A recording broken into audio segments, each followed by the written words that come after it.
Welcome to Jen's Daily Dish. Today we're going to be making Pasteis de Nata. What? Pastel de Nata. What? This is a Portuguese custard tart, or think of it as an egg tart. Really all you need to think of it as is delicious. It is an egg custard tart that is very flaky, and it comes out in a muffin sort of shape, so it is bite-sized.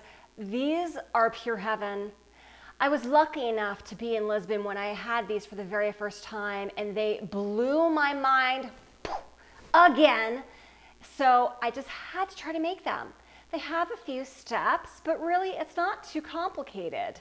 It's got the laminated dough with the nice flakes, and again, that custard in the middle, which comes out hot from the oven. You eat these warm.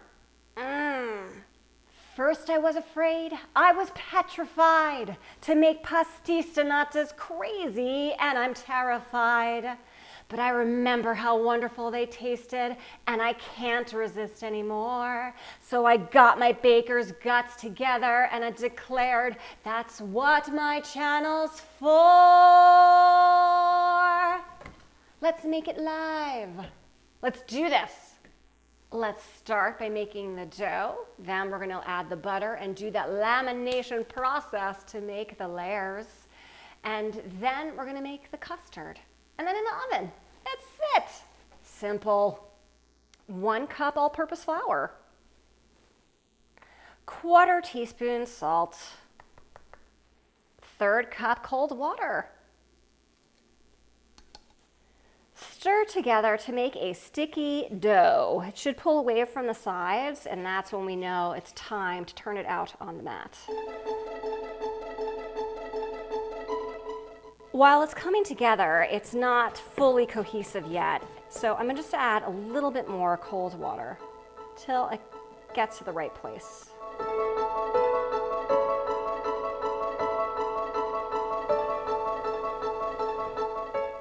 And we're just going to knead it for a minute or two. You might be thinking this isn't very much dough. We're only going to be making 12 of our beautiful Pasteis de Nata, the custard tarts. It's been about 1.5 minutes. You can already see the gluten reacting here. You can see that it's pulling back on itself, which is great. Just what we want. We're going to let this rest for 15 to 20 minutes. Let's cover it. Now it's time to laminate the dough. That stick of butter that is in the ingredients needs to be fully softened, so you can easily spread this over the layers of the dough, which will roll out. And then you fold it like a business letter. 1, 2, that's it.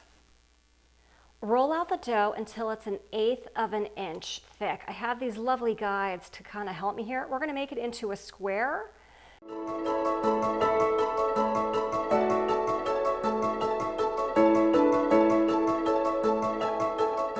Okay, this is not the most perfect square you've seen, but it's not horrible. And it is about 12 by 12, give or take. And at this point, we're going to go ahead and put 1/3 of the softened butter down, and we're going to get it within 1/2 inch of the edges. Spread 1/3 of the butter over 2/3 of the square. Take the unbuttered side and flip that to the middle. We can try to fix the square at this point. Fold the other side over it. This is where it is like a trifold letter. So now we've got a nice rectangle here. Okay, we're going to go ahead and dust the top with some flour because we're going to flip this upside down.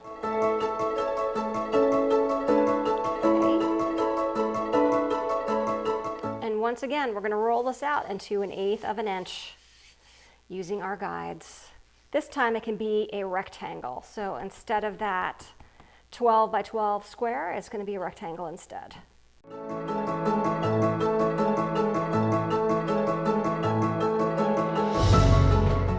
Spread another third of the softened butter on 2/3 of the dough.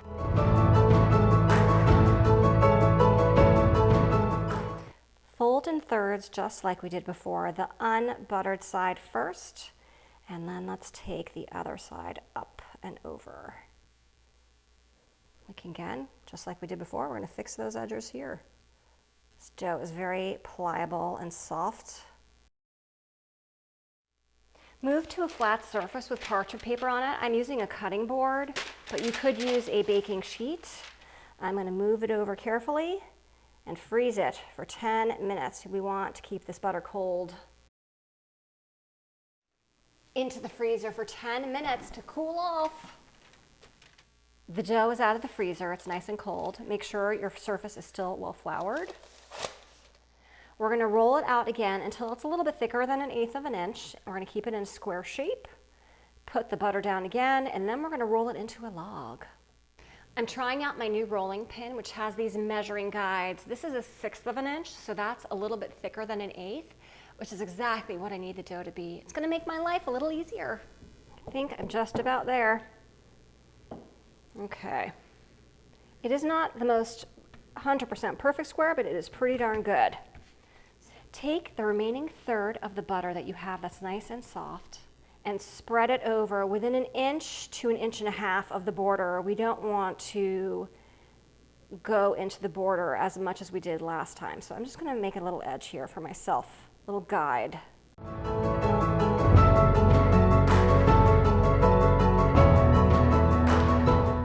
Using some water, we're going to go around the edge that is not buttered. This is going to help seal it when we roll it up into that log shape.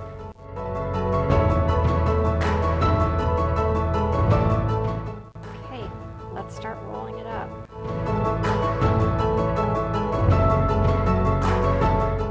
Let's wrap it in plastic wrap, and into the refrigerator it goes for at least 2 hours.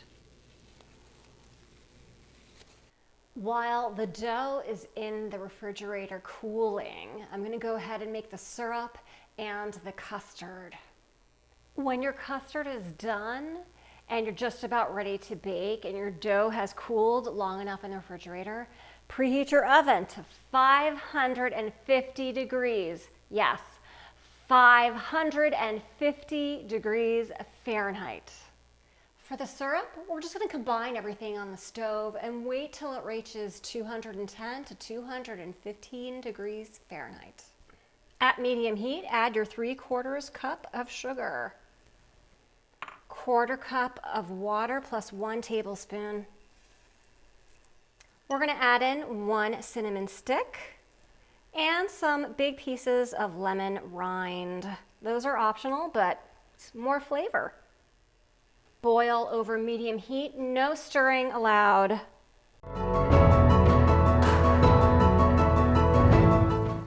Oh, we are there. Turn the heat off and put this to the side to cool. In a cold pot, heat's not on yet, go ahead and whisk together your flour, your salt, and your milk. 1/3 cup all-purpose flour. 1/4 teaspoon salt. 1.5 cups milk. This is whole milk. Stir to combine. Turn the heat on to medium heat and whisk constantly until it thickens, about 5 minutes.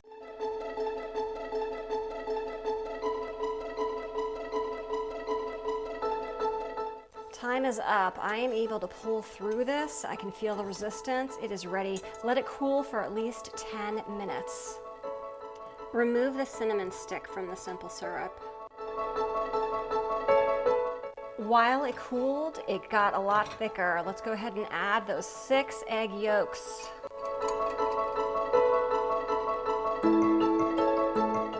Add the sugar syrup.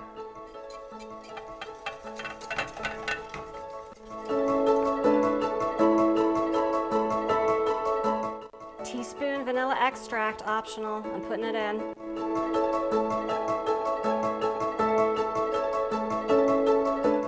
Get your mesh strainer ready to go.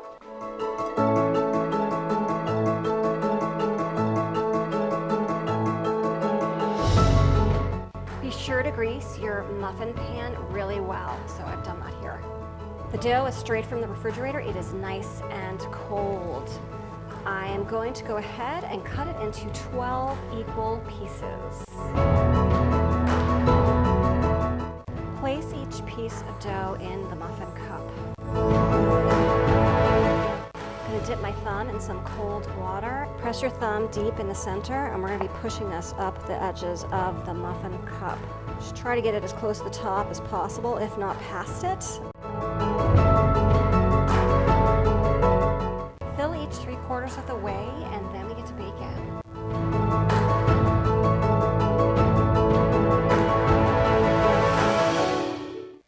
Put in your very hot oven for about 12 minutes. It should start to caramelize the top. It may even get a little bit dark brown. Don't be concerned. That's how they're supposed to look because it's caramelizing it. And they should also be bubbly.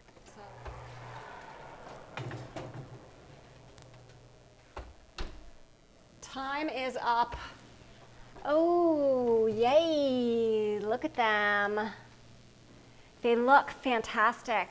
The pastry is very nice and brown, and I can see the split in the layers, and the tops look nicely browned, a little bit blistered, which is just what you want. Let them cool only temporarily. Oh my, look at that, perfection. Okay, inspection time. You can see, look at all of those layers there. This is fabulous. Let's take a look at the bottom. Oh, you can see the swirl here. This is perfect. The top of the custard is nicely set and it looks perfect. I think the last thing that we have to do is taste it. Oh, yes, I have been waiting for this all day.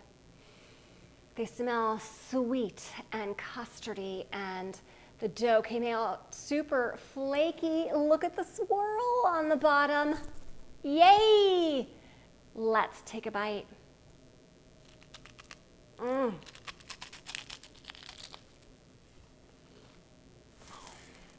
That is just plain delicious. I may not be in Lisbon, Portugal right now, but this is a taste of it. It is flaky. The custard is smooth. It's got that little bit of caramelized on top. If you don't know what Pasteis de Nata is, Pastel de Nata, these custard tarts, you need them in your life. You just do. Don't forget to like and subscribe and check me out at Jen's Daily Dish and more. Oh, and I'm taking song requests.